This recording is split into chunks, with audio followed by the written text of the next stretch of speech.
A arte de educar as crianças de hoje. Padre Courtois. Capítulo 27. A educação da pureza. Parte 1. Problema crucial a que muitos pais cegos não dedicam bastante importância. É preciso evitar, pois, excessos. A recusa em colocar o problema ou a sua dramatização. De que se trata? Trata-se de formar crianças de olhar límpido, com almas sãs em corpos sadios, meninos e meninas que se respeitem e se façam respeitar, advertidos, mas não hipnotizados pelos perigos e tentações possíveis, conscientes do plano de amor que Deus lhes traçou e das exigências que a colaboração nesse plano reclama.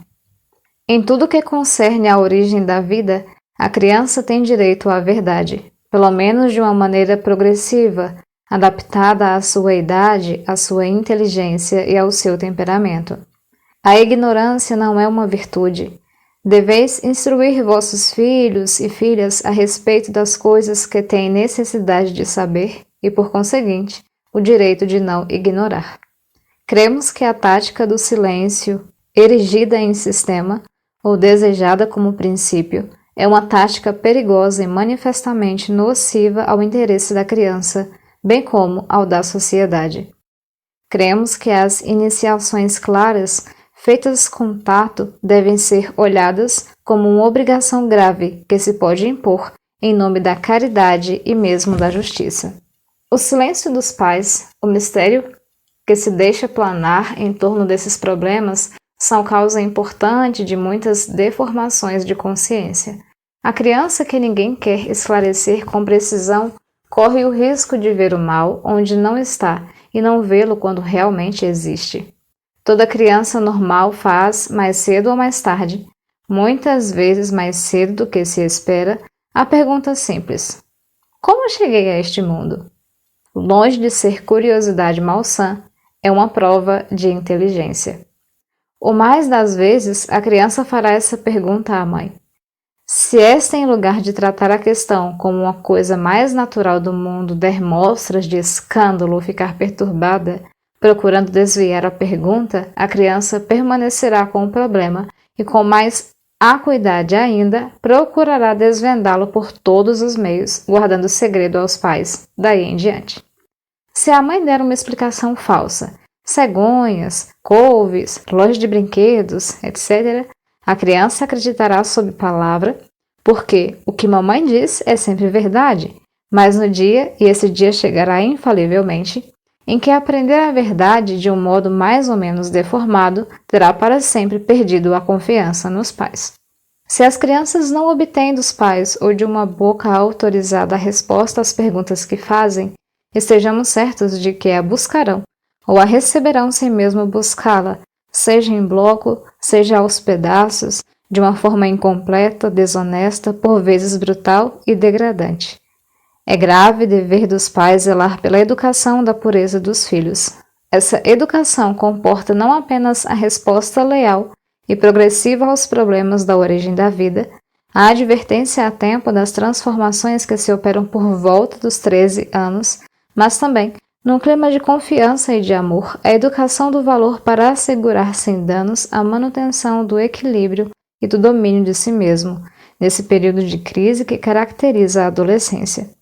Os pais não têm o direito, em matéria de repercussões tão sérias, de deixar que essa educação se faça negligentemente, para a grande desgraça das crianças, que tanta necessidade têm de ser afetuosamente esclarecidas, guiadas, ajudadas pelos que têm o direito de tudo dizer e dos quais elas têm o direito de tudo ouvir.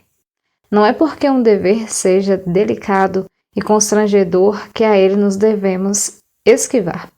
Longe de diminuir o respeito, a confiança e o afeto para mamãe e papai, a revelação pelos próprios pais do belo plano de amor de Deus só fará despertar no espírito dos filhos o senso da grandeza e da dignidade do casamento, e lhes avivará no coração, uma vez que raciocinam melhor, a ternura e o reconhecimento para aqueles aos quais devem, depois de Deus, o ser e a vida. Não é preciso erguer uma montanha para dizer a verdade de maneira delicada. Há muitos livros publicados a tal respeito contendo fórmulas concretas de conversação com meninos e meninas em resposta às diferentes perguntas que possam fazer nas várias idades que correspondem à infância e à adolescência. Ser-vos-á fácil adaptá-los às vossas circunstâncias, lendo mesmo o texto desses livros, acrescentando-lhe comentários pessoais que o vosso coração ditar. O que é preciso é dizer as coisas com a maior naturalidade possível, insistindo sobre a grandeza do amor que inspirou o plano divino nos menores detalhes e pedindo às crianças que não falem disso às outras, a fim de que os seus próprios pais tomem a iniciativa de esclarecê-las e guiá-las.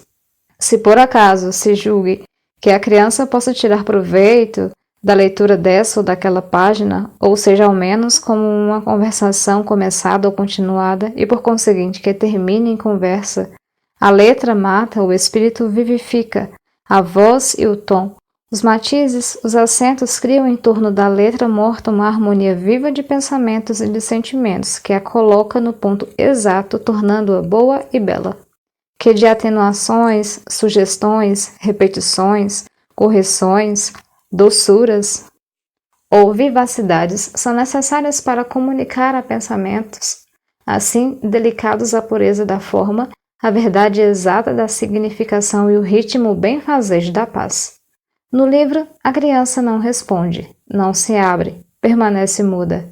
Ora, a sua proteção mais segura é, pelo contrário, falar aos pais. O livro tem pressa, não espera, resolve a ordem interior. As imagens assaltam a sensibilidade. A conversação, ao contrário, é paciente. Vai e vem, avança e recua.